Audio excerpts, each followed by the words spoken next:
As the former governor of California and a mainstay in the world of Hollywood, it should come as no surprise that our beloved Arnie has put down roots in Los Angeles. But not just any suburban LA area, the ultra-expensive, private, and famous Pacific Palisades. That's where you'll find Malibu and Brentwood, which each play host to mesmerizing pieces of real estate. Arnie's houses, named mansions, are no different. Let's take a look, shall we? Allow us to introduce you to this gorgeous compound at 14209 Evans Road. This property isn't just a home, it's like its own suburb.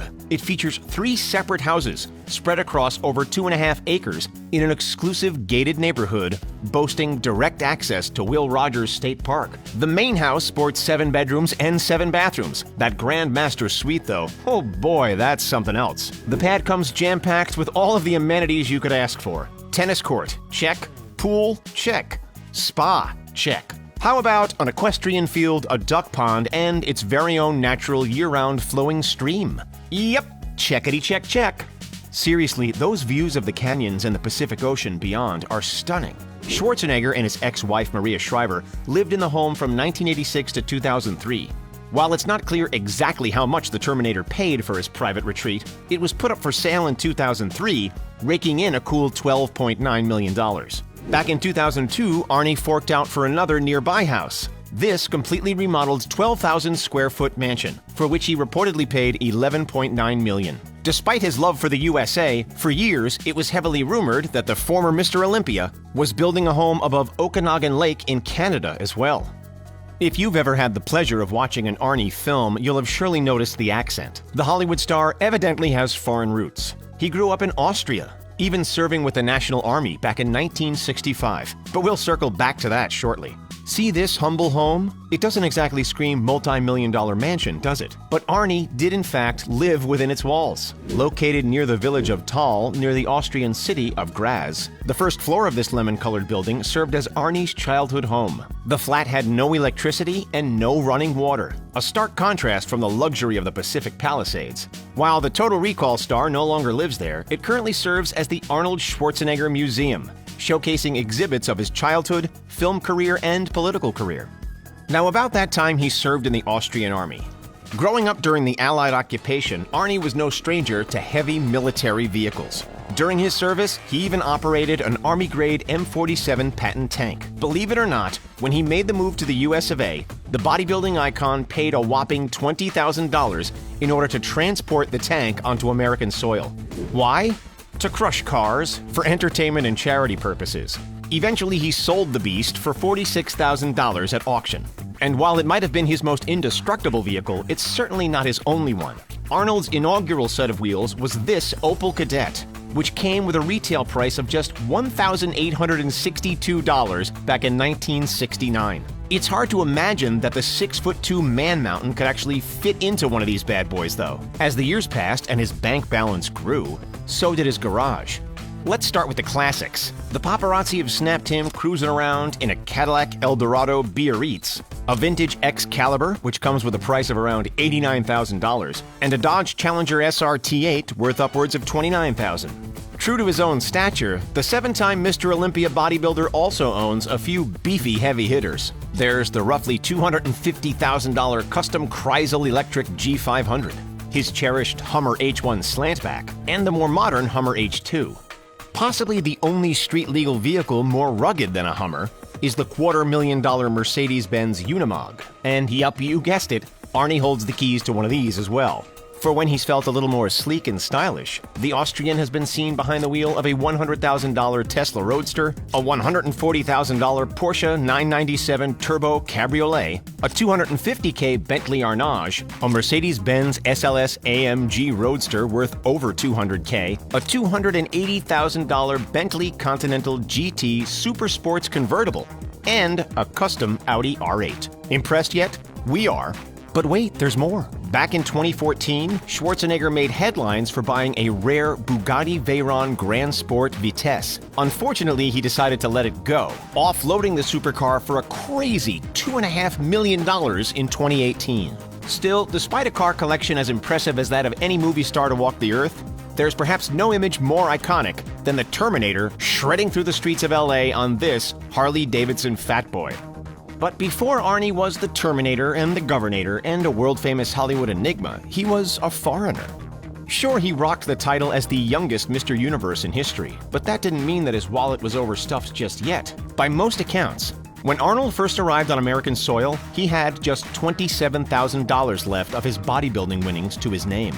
So how does a young expat with enormous biceps propel himself from 27 grand to nearly $500 million in the span of just a few decades? Let's rewind for a minute and check out how the 73-year-old blossomed into inexplicable wealth. With quads the size of tree trunks, Arnold clearly knew how to lift. So he started up a bricklaying business with his bodybuilding partner Franco Columbu, making a tidy profit along the way. That cash was reinvested into another business which sold what Arnold knew best: bodybuilding equipment. As the savings account slowly grew, Arnie took his next step.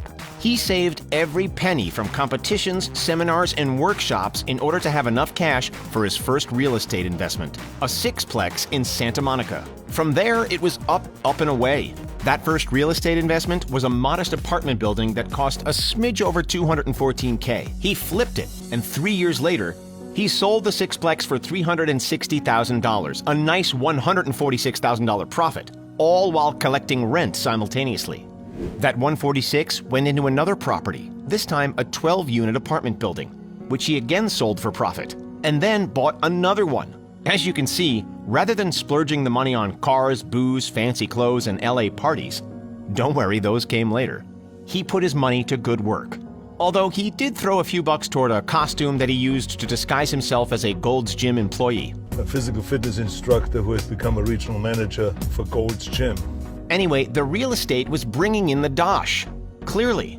Yet only once he broke into the world of Tinseltown did his bank balance really begin to boom. For 1984's Terminator, Arnold's paycheck read $75,000. From there, the numbers only grew. Commando earned him $2 million. Predator brought in $3.5 million, then another $11 million for Total Recall, and $12 million each for both Kindergarten Cop and Terminator 2.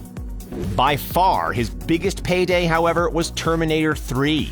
Schwarzenegger received $29,250,000 salary plus a 20% royalty on the worldwide box office. All up, his $400 million net worth places him miles ahead of Brad Pitt, Will Smith, and Tom Hanks, just to name a few. As that worth has multiplied, so has his willingness to spend big. In June of 1997, our favorite action movie star offloaded a tear-jerking $38 million on his very own private Gulfstream III jet. Fast forward to his time as the 38th governor of California from 2003 to 2011, where travel was a regular occurrence, and he'd opt again for a Gulfstream as his ideal method of transport. While it was quick and private, admittedly it was expensive, and the former running man copped a lot of flack for the excessive and expensive fuel consumption. In response to these criticisms, Arnie decided to make amends by purchasing pollution credits for the carbon dioxide that the jet released. If he's not soaring through the skies, the muscle man is more than happy to kick back on the water. In 2017, when Arnie was passing through Australia with his son Patrick, he had no problem throwing away tens of thousands of dollars on this awesome yacht. The pair cruised around the idyllic Sydney Harbor on board a boat called the Seven Star, which reportedly cost a whopping $2,500 an hour to rent out. That's $420,000 per week. But hey, when you're a money-loaded movie star, it barely makes a dent. You'd be forgiven for assuming that a hefty chunk of that $400 million came from Arnie's wage as the California governor, but in reality, that's far from the truth. His salary as governor would have been a mere $175,000 had he not decided to forego it. In fact, his 2 terms in office had actually cost him substantially. As the Austrian reported to the media, he missed out on an estimated $200 million in acting payments due to his political commitments. Had he continued exclusively down the cinema path, who knows? We could have been referring to his being the world's first billionaire actor. Besides his $300 million real estate empire, which has grown tenfold over the years, the actor is involved in a long list of other businesses. He did, after all, attend a business school in Munich in his heyday. Schwarzenegger is a partial owner of Planet Hollywood, the themed restaurant chain. On top of that, way back in 1992, for 6 years, he and Maria even owned and operated their very own independent restaurant. It was based in Santa Monica and called Schatzi on Main. As a keen businessman, the former bodybuilder is heavily invested in the stock market, with over $100,000 worth of equity in Starbucks, Walmart, Pfizer, General Electric Company, and, ironically, both Coca-Cola and Pepsi. However, arguably his most prominent current business venture is his production house, Oak Productions. The company notably produced Last Action Hero in 1993 as well as Aftermath in 2017. On most days, Arnie's dressed in gym clothes pumping the iron. But when he does rock a suave suit, he's got plenty of wrist pieces to choose from as accessories. Some elegant, some heavy-duty. On any given afternoon, Arnie can don a $15,000 Rolex GMT Master, a $20,000 plus Audemars Piguet Royal Oak Offshore, a $6,000 Panerai Luminor, or the rare U-Boat U-1942. The limited edition 1942 model, which Arnie often wears, is difficult for the average person to obtain. However, similar models are sold for upwards of $40,000. If he still can't decide, he could always wear any of his very own 18-piece range, which was designed in collaboration with the Brazilian Magnum Group.